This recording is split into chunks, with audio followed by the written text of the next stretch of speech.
Welcome. So, now we are going to start talking about carboxylic acids and their derivatives, and as we discussed various functionalities in the start of the week, I do want to remind you quickly that we have in the center the RCOOH, which is the carboxylic acid. We have acid chlorides, we have acid anhydrides, and then we also have esters.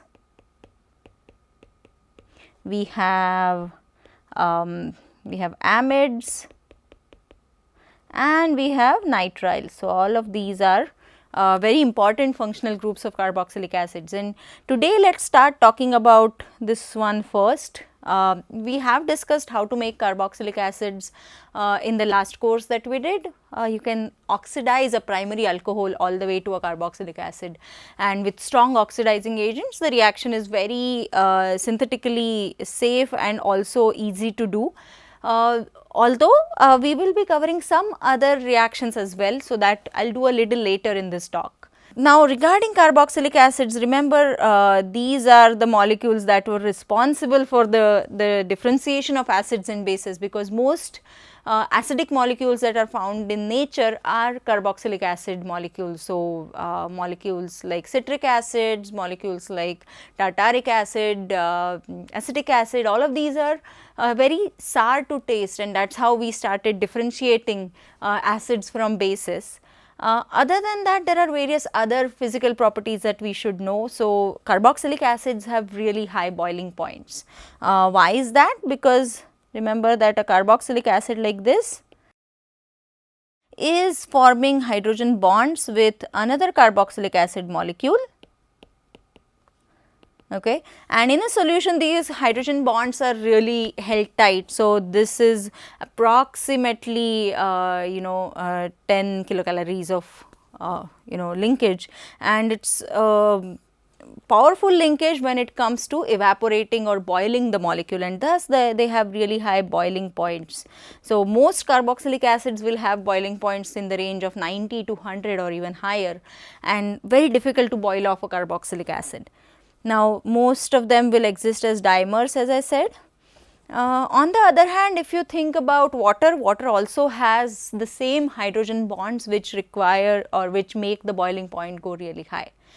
We have other derivatives like nitriles or amides which also have higher boiling points. That is mainly due to the dipole-dipole interaction, because you have a heteroatom like nitrogen and you have partial charges developed as delta positive, delta negative, and thus you have a really high boiling point for those as well. Other physical properties of carboxylic acids sorry, let me just go back to this boiling point. Now, because of this hydrogen bonding that is taking place, carboxylic acids show a very typical IR peak. Okay. Now, we have discussed a little bit about IRs and IR, the infrared spectroscopy a little bit. Now, remember IR is going to talk about how strong a particular bond is or how tightly it is held, right, and what is the vibrating frequency for that bond. Now, in the case of carboxylic acids, this OH bond here, this OH, it shows a very broad and wide peak from around 4000 to 2500 centimeters. So, it is a long range of wave number that you can see, centimeter inverse, and that is what we see here, is that because that hydrogen is not held with that oxygen, because it is forming that dimer, its hydrogen bonding, that is the reason why you see such a broad peak for carboxylic acids. When it comes to other spectras, carboxylic acids are going to show up this hydrogen R C double bond OH. This particular proton is going to show up in the proton NMR at around delta 10 to 12, and it is always a singlet. Okay. And in the carbon 13 NMR, we have not discussed it a lot, but in the C13 NMR, the carbon, this carbonyl carbon will show up around 150 to 200 delta. Okay. So, that is about the spectroscopy of or the spectral peaks of carboxylic acids. We have also discussed some of the chemical properties of this molecule, and we know that they are the strongest acid molecules that are there in organic compounds. So, this particular carboxylic acid is very acidic, that proton has a pKa close to 5, and it is acidic because it forms a very stable conjugate base. So, you have a stable conjugate base because it forms a nice contributing resonance structure, right. So, you have a wonderfully contributing resonance structure, and the negative charge is held on oxygen, making it very stable. Okay. So, that is about the acidity, and of course, it is possible to tweak the acidity a little bit. So, you can start, if we start looking at formic acid, it is the acid formed in ants by the way. So, formic acid has a this one has a pKa close to 3.8, whereas if you make this R group as acetic acid, now acetic acid we use as vinegar, dilute acetic acid, it is close to 4.8. So, because this methyl is inductively electron donating, it makes the conjugate base a bit unstable. Now, if you add an ethyl group instead of methyl, it is going to increase the pKa even more. Okay. This is a good reminder to go back to acids and bases chapter in the first course and revise our pKas a little bit, because they play a very important role later on in this chapter as well. Now, if you add something that will instead of donating, it will withdraw electrons from that conjugate base and make it more stable, the pKa will be even lower. So, for example, instead of the 3 hydrogens, if I add 1 chlorine, then this chloroacetic acid will have a pKa close to 2.9. So, now we have gone lower in the pKa, making it more acidic, okay, increase the acidity. On the other hand, if you add 3 chlorines, so trichloroacetic acid, now this one has a pKa very close to 1. So, the moment you add chlorines which are going to inductively withdraw electrons from that conjugate base, the acid becomes more and more acidic. A very similar trend is also found for benzoic acids. So, depending on the other functional groups on that benzene ring, whether they are electron donating or inductively electron withdrawing, you will see a trend. For example, you have benzoic acid. Para-nitrobenzoic acid is more acidic than regular benzoic acid, and that is more acidic than para-toluene benzoic acid. So, depending on the stability of the conjugate base, the acidity is going to change. Okay. So, that is about the properties of carboxylic acids, and now we are going to start talking about the reactivity of these molecules. Now, when it comes to carboxylic acids or their derivatives, they do a very characteristic reaction, and it is called as nucleophilic acyl substitution reaction. So, let me just write that down. So, we are going to look at a generic mechanism of nucleophilic acyl substitution reaction. Okay. Let us look at it in detail. Okay. So, I am going to take a molecule, a very generic molecule, RC double bond OY, okay. And in the case of acid chlorides, that Y becomes a chlorine, in the case of esters it becomes OR, in the case of amides it becomes NH2 or NHR, so on and so forth. So, it is a very generic molecule. Now, for any carbonyl, remember that it is a flattened planar molecule, it is a trigonal planar molecule. Right now, add the carbon because the carbon is sp2 hybridized. And what is happening at that carbon, depending on the electrophilicity of the carbon, and we will go over this as well. Remember that oxygen is pulling electrons away, it is pulling electrons towards itself, and as a result of which the carbon is now deficient of electrons. So, you do have a little delta positive on this carbon, a little delta negative on that oxygen.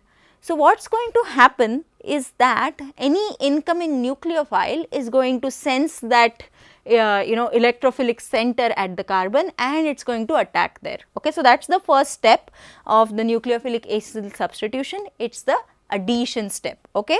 So, a nucleophile, let me write it with a different color. A nucleophile, incoming nucleophile is going to target that center and it is going to open it up, okay. And and what we are going to form here is, remember the carbon does not want to form 5 bonds at a time. So, it opens up the carbon oxygen double bond, really creating an intermediate that looks like this. Okay. So, I am going to call it a tetrahedral intermediate.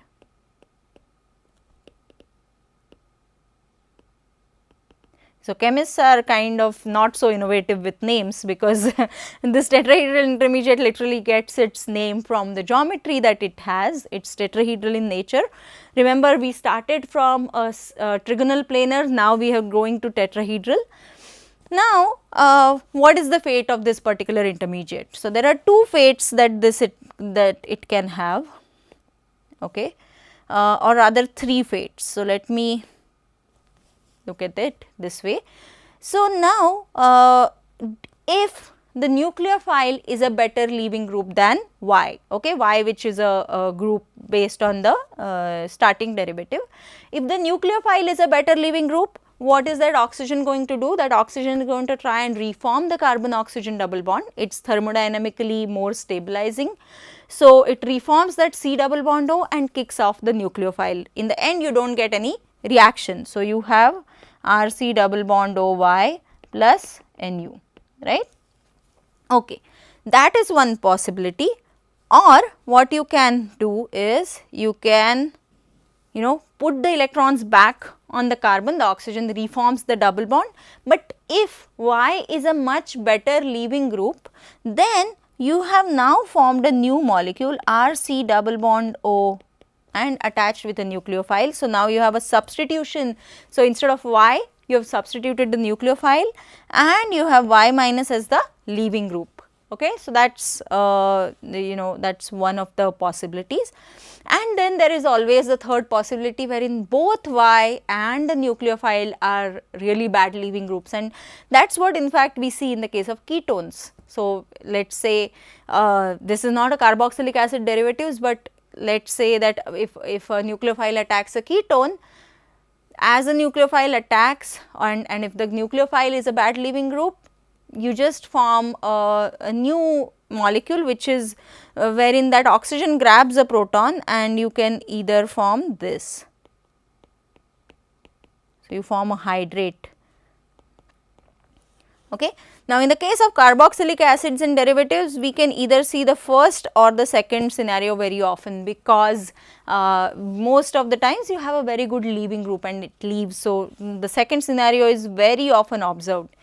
If the leaving group is not such a good leaving group, we can do reactions to convert it into a good leaving group, and that is how this nucleophilic acyl substitution happens. The first step is the addition step. So, this is the addition step. Let me just write it here, addition, and this second step depicted in green, okay, is the elimination step. So, very often we are going to term it as addition elimination reaction. Okay. Let us look at one of the examples of this reaction just for a proper example. So, I am going to start with acyl chloride and I am going to react it with cyclohexanol. Now, what I am going to do is I also need some kind of a solvent and a base for this reaction to happen, and that is going to take place with the help of pyridine. Okay. So, it is a good base and it is a relatively nice solvent for doing this reaction. Okay. So, what is the first step? Okay, now, there are 2 nucleophiles here really. Just to not confuse you, I am going to add keep the solvent or the base a little separate right now, and we will talk about what it does, what it really does later on. So, I am going to take this OH here, cyclohexanol, and attack it here and open it up. That is our addition step, right. So, you have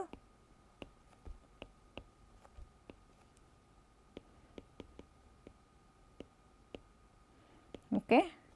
You have this particular intermediate formed. Now, this oxygen does not look happy because it is positively charged. Thus, what we now do is now the pyridine comes into play and you have it coming in as a base.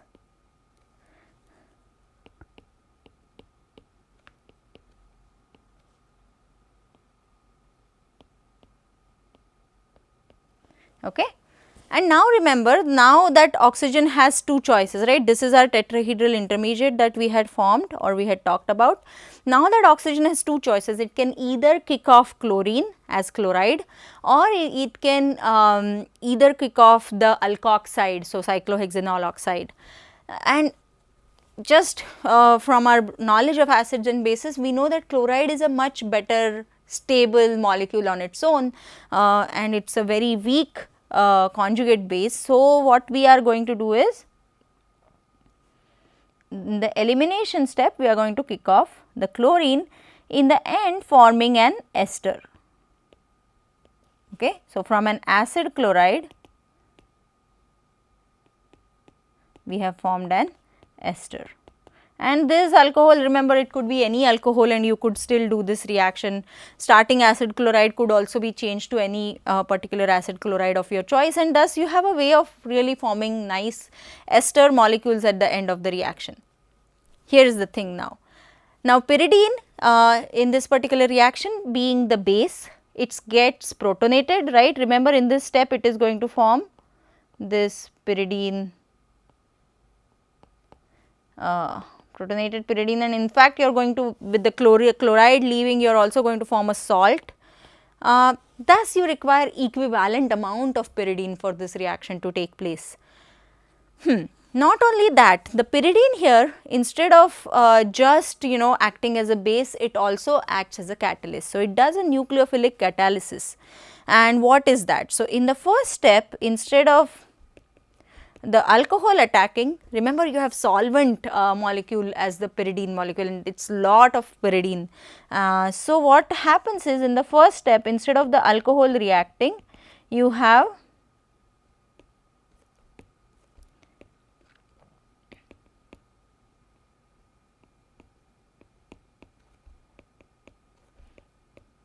pyridine reacting to form this tetrahedral intermediate, and actually this kicks off the chlorine to form, starting molecule is this. Now, your alcohol attacks. So, now ROH can attack, and any alcohol for that matter, and do the rest of the reaction. So, this is called as a nucleophilic catalysis, and pyridine will do that. So, there are two reasons why we are using pyridine here. Okay.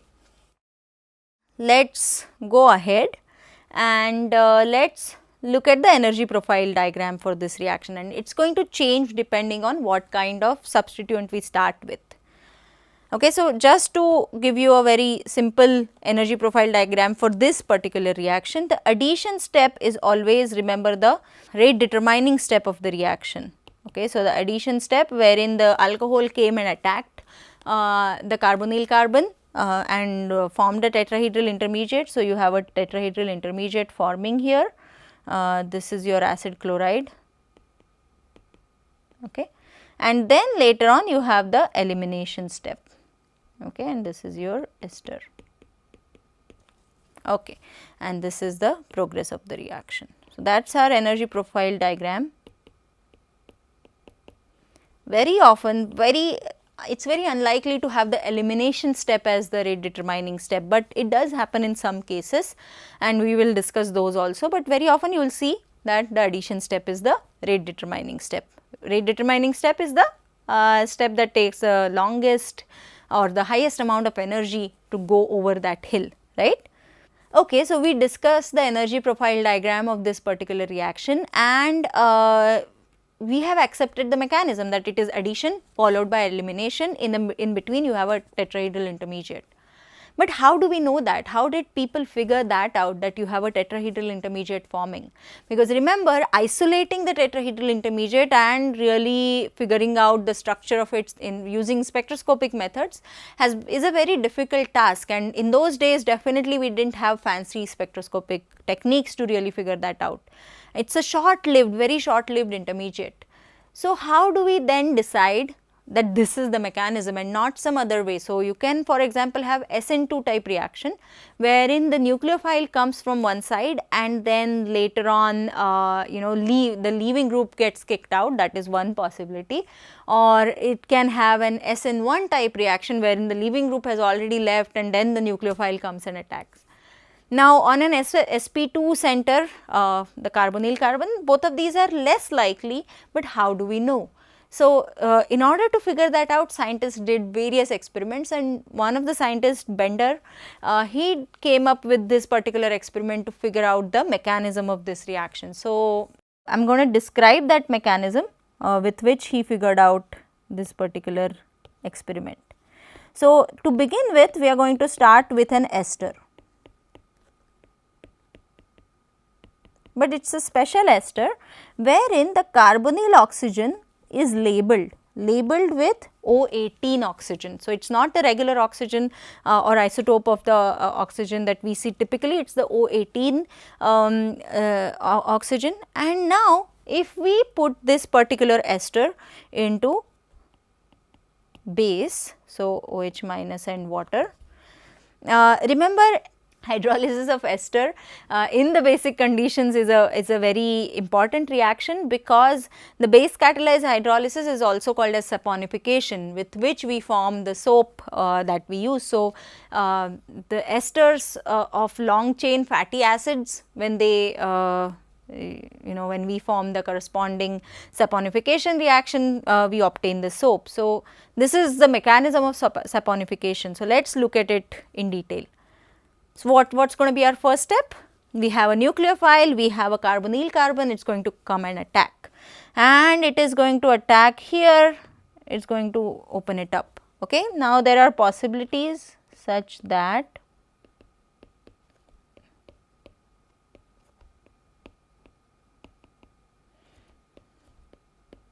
okay.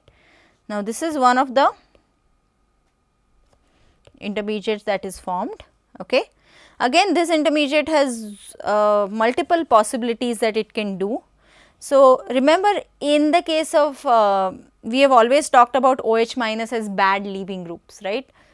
Although, when we are in really basic condition, OH minus does not remain as bad a leaving group. So, OH minus is, or hydroxides are bad leaving groups in acidic conditions, they are bad leaving groups in neutral conditions as well. But when in really, when you are when the compound is in a really strong basic solvent or a really strong base itself, then kicking out an OH is not very difficult. So, now this can kick out multiple ways. So, the first possibility is that it kicks out this the ethoxide. Between OH minus and ethoxide, both of them have very similar leaving group abilities. So, either it can form this or this, and I am going to first draw the possible product. This, wherein the carbonyl oxygen is still the O18 oxygen. Okay. Now, we are in strong basic conditions again. So, this the particular acid that you have formed is quickly going to react to form the corresponding conjugate base, and this conjugate base is going to have a resonance structure that looks like this. Now, remember, you have moved the position of the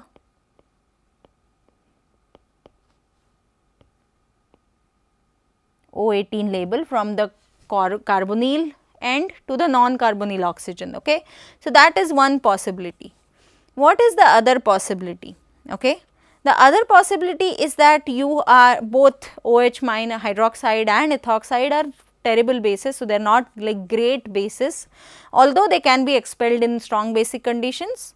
It is quite likely that the O minus that is present here can get protonated, right. So, it gets protonated with water,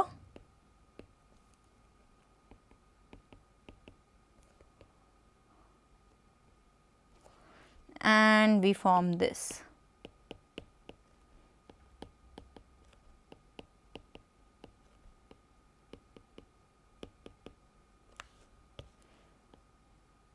Okay. Now, what else can happen? Now, there are again, this particular molecule can undergo different fates. One of them is that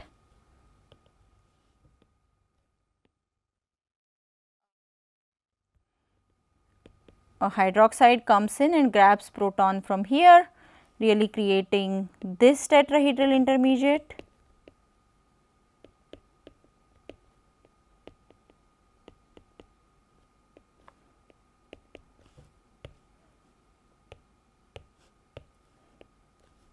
Okay, so this is my tetrahedral intermediate, and when this tetrahedral intermediate collapses, it is going to kick out either the ethoxide or it is going to kick out the hydroxide, wherein the O is O18 labeled. So, now there are two possibilities, let me draw those two possibilities.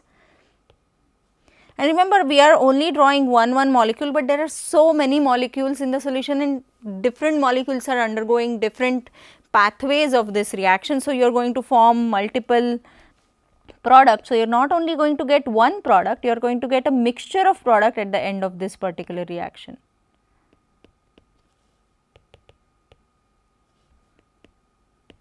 Okay, so, that is one possibility wherein the leaving group is this particular OH minus.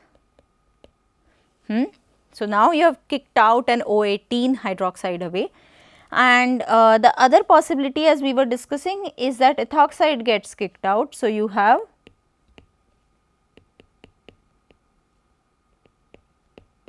this, which is very similar to, or which is the same molecule as this one, the earlier one. And because this particular reaction happens so that we form all of these products, okay, wherein the O18 labeled is seen to shift to a non-carbonyl oxygen, or it is even seen to move away from the ester to really form OH minus or hydroxide in the solution. That is the reason why we know that a tetrahedral intermediate was forming. Remember, if there was no tetrahedral intermediate forming, then what would be happening? Then you will have that carbonyl oxygen, stay put throughout the reaction at the carbonyl position only, it will not change its place. So, the reason why we are seeing it move through the molecule and sometimes even leaving the molecule is because you have a tetrahedral intermediate happening, and that is how the mechanism of this particular reaction was figured out. That is really a genius way of figuring it out, and this is very often one of the ways that people figure out mechanisms is by adding a label that you can track throughout the reaction, and depending on various starting material and possible intermediates, you can figure out which one pathway is being taken by the reaction. Okay. So, we are discussing this nucleophilic acyl substitution, and we are still a long way to go. We have various of these acid derivatives to start with. Which one amongst them really does the reaction more efficiently than the other, right? And if we have to put them in the reactivity trend, we will have to think about the two steps. First is the addition step and second is the elimination step. The molecule that does the addition step the fastest is typically going to be the one that reacts in a better reaction. So, how do we know the tendency of these different derivatives to do this reaction, to do this addition step? It is going to depend on the electrophilicity of that carbon, right? The better electrophile, if the carbon is a much better electrophile, the nucleophile is going to find it easier to attack. Very simple logic. So, how do we decide the electrophilicity? So, you have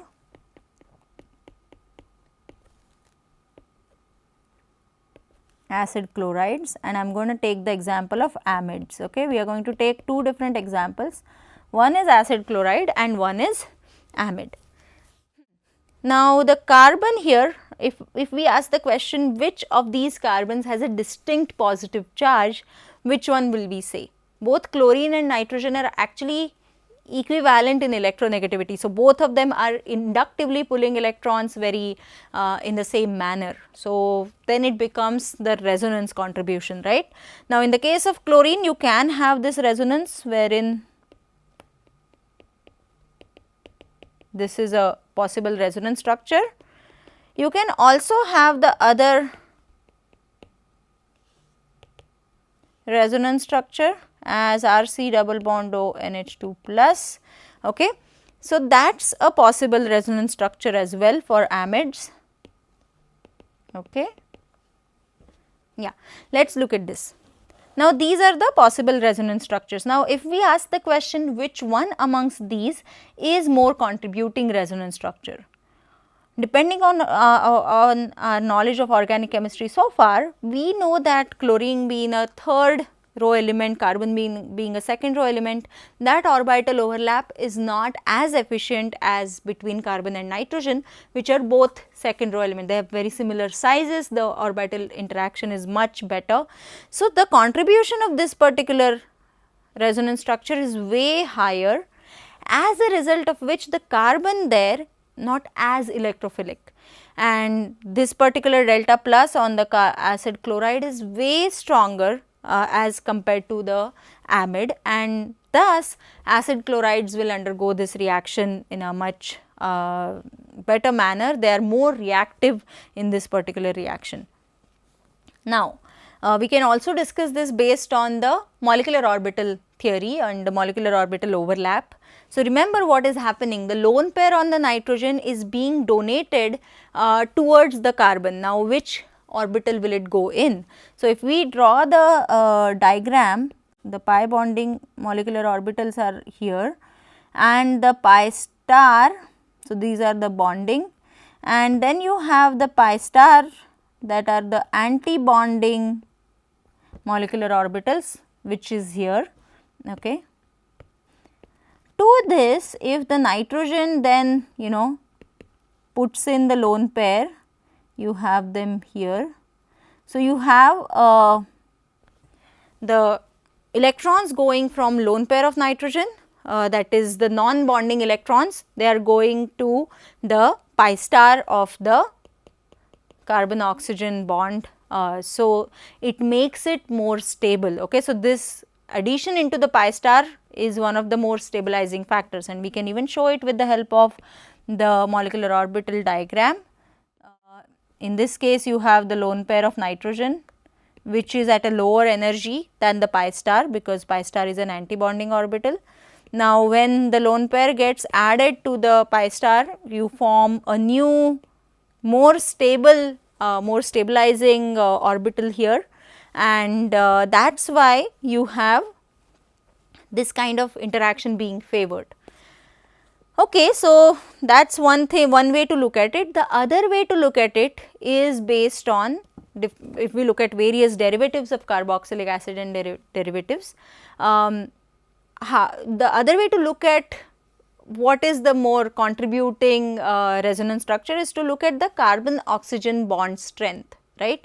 Now, if the carbon oxygen bond is really held tight, the double bond, carbonyl bond, then it is much more likely that the substituent on this end is not donating electrons to form that particular resonance structure, or does not have a very contributing resonance structure. Why is that? So, remember the moment you have this RC double bond ONH2 versus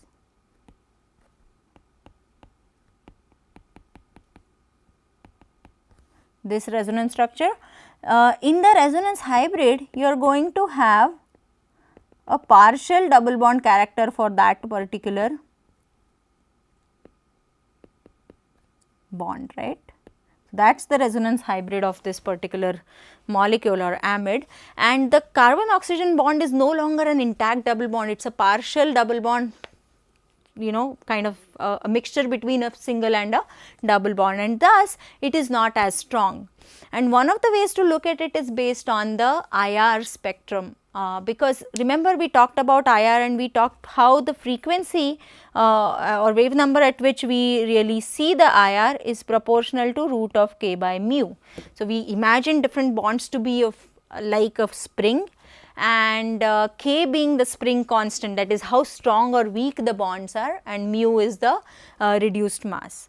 Now, if we see this or if we compare this, the bonds that are really strong and intact, the ones having more double bond character, are going to have a higher k, and they are going to vibrate at a higher higher wave number, and that is what in fact we find acid chlorides are going to have a wave number close to 1780, okay, whereas esters are going to be somewhere in between, so 1700 or 1730 or 1730 to 1750, and amides, which have the maximum contribution by the resonance structure, they are very low at 1680 centimeter inverse. So, that is what we see, that depending on the strength of the C double bond O, the IR peak is also indicating where in what frequency does it vibrate. Okay. That is one way to look at it. You can also look at the bond strength, bond length, and the CO bond in carbon acid chlorides is really short as compared to in amides, the C double bond O is increased in length. So, for the addition reaction, acid chlorides are going to have it favored. Okay. So, acid chlorides are going to do going to be more reactive than anhydrides, anhydrides are going to be more reactive than esters, and esters are going to be more reactive than amides because of the electrophilicity of the carbon. But they also have a preference for the leaving group, which is the elimination step, right. Now, in the case of acid chlorides, remember the leaving group is chloride, whereas in the case of amides, the leaving group is NH2 minus. So, you can really see which one is a much better leaving group, because chlorides being stable on their own are kicked out just like that. So, elimination step is also much faster. So, if I have to think of it from acid chlorides versus amides, okay, and if we want to plot the energy profile diagram of both of these reactions reacting with the same nucleophile, if we put acid chlorides here, because they are already more reactive, the electrophilicity of the carbon is high, amides have to start somewhere here, okay, and this is energy, this is the progress of the reaction. Okay. Acid chlorides are already starting at a very high point, and both of these have to climb the same peak to get to the tetrahedral intermediate. But for both of them, the route is quite different, right, because acid chlorides have an easier way out. Not only that, not only in the addition step, in the intermediate in the post intermediate formation step, which is the elimination step, in that step also acid chlorides have a much easier leaving group and you form the product. Whereas, in the case of amides, because NH2 minus is a terrible leaving group, you have to kind of imagine that it is even higher. So, amides can sometimes have the elimination step also to be higher than the, I will just put it like this. Okay. So, both of them end at the same place, but both of them have a very different route of the reaction. To think about it this way, that if both of them have to climb the same mountain, acid chlorides start from a base camp of the mountain, whereas amides are starting from like ground level or the sea level, and they both have to get to the mountain. Once they get to the mountain, acid chlorides are probably going to take a parachute and just jump down, whereas amides have to climb another mountain and then come down. So, that is the reason why amide hydrolysis is not an easy reaction to do, and it is actually the reason why we might find amides much more abundantly in nature. So, amide hydrolysis does not happen very easily, whereas acid chloride bottles, if you just leave them uncapped, or even there is a slight opening to the bottle, the moisture from the air can hydrolyze most of the acid chloride molecules. Amides, we find these bonds in nature, our amino acids are made having that amide linkage, and water being the solvent of life, it is much more reasonable to have amide linkages as the building blocks of our life here on this earth, because otherwise we will not have a very stable structure formed. So, that is the reason why there is a difference in reactivity, and if we plot all of these derivatives in the reactivity trend, you have acid chlorides up top, they are really reactive. Then you have anhydrides, then you have esters, and then you have amides. Okay, the reactivity goes down as you go from top to bottom. Okay, these are the, okay, or let me put it this way, that if we have to write down most reactive to least reactive, okay, then you are going to have acid chlorides as the most reactive, amides as the least reactive, and other two are somewhere in between. And thus, as a result of which, it is much easier to convert acid chlorides into anhydrides, acid chlorides into esters, and to the corresponding amines. It is very easy to come down this reactivity ladder. For example, we just saw a reaction where cyclohexanol was reacted with acyl chloride and it formed an ester, right. So, here is very easy way to convert one reagent into another or one functional group into another. If you take an alcohol and react it with acyl chloride, you form ester. If you take an alcohol and react it with anhydride, you form an ester. Or if you take an amine and react it with acid chloride, you form an amide. Take an amine, react it with acid anhydride, you form an amide. Again take an amine, react it with ester, you form an amide. So, it is very easy to come down this reactivity trend depending on what are the molecules. And we see this reactivity playing a very important role in the whole synthesis synthesis flow chart that we have for most of the organic reactions, is that very often you will see that carboxylic acids, which by the way do not have a much electrophilic carbon. Again, the reason is that in the case of nucleophilic reactions, most nucleophiles are also good bases. So, carboxylic acid themselves are deprotonated, right, and once it is deprotonated, the electrophilicity of the carbon is almost gone because you have a contributing resonance structure. So, carboxylic acids are often converted to acid chlorides and anhydrides, so that you have a much better reactive or a much more reactive analog to start with. Okay. We discussed the addition step, but I also wish to discuss the elimination step in much more detail. And how do we decide if something is a much better leaving group than the other? So, in the case of, so let me just write down different leaving groups. In the case of acid chlorides, the leaving group is going to be chloride, okay, and its corresponding acid is HCl, right. So, the conjugate base has the acid as HCl, and the pKa(H) of this acid is -7. Okay. In the case of anhydrides, the leaving group is RCOO minus, right, and the corresponding acid will be a carboxylic acid. Okay. And that is going to have a pKa(H) of approximately 5.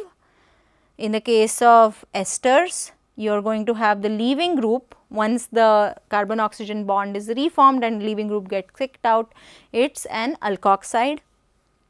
Alkoxides are going to have the corresponding acid as alcohol, and the pK is approximately 16 for most alcohols.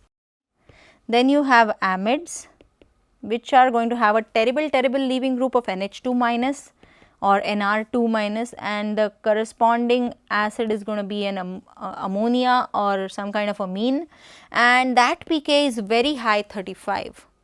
And the worst of all, if we have R minus as the leaving group, wherein an alkyl group leaves, which does not typically happen, does not at all happen for that matter, and that is the reason why ketones show the kind of reactivity they show, is that it is going to have an alkane as the corresponding acid, and the pK is approximately 50. Now, the better leaving groups are the ones who are going to have a lower pKa(H). Okay. So, the leaving group ability, these are the better leaving groups and these are the worst leaving groups. Okay. So, that is why we see that carboxylic acid chlorides are really better as leaving groups. You can also gauge it based on the stability of the leaving group as it leaves. Remember, if it is going to form something really unstable as it leaves, it is not going to get kicked out. You know, that's not favorable outcome of the reaction, and thus that's an easy way to figure out which group will leave in a particular reaction. Okay.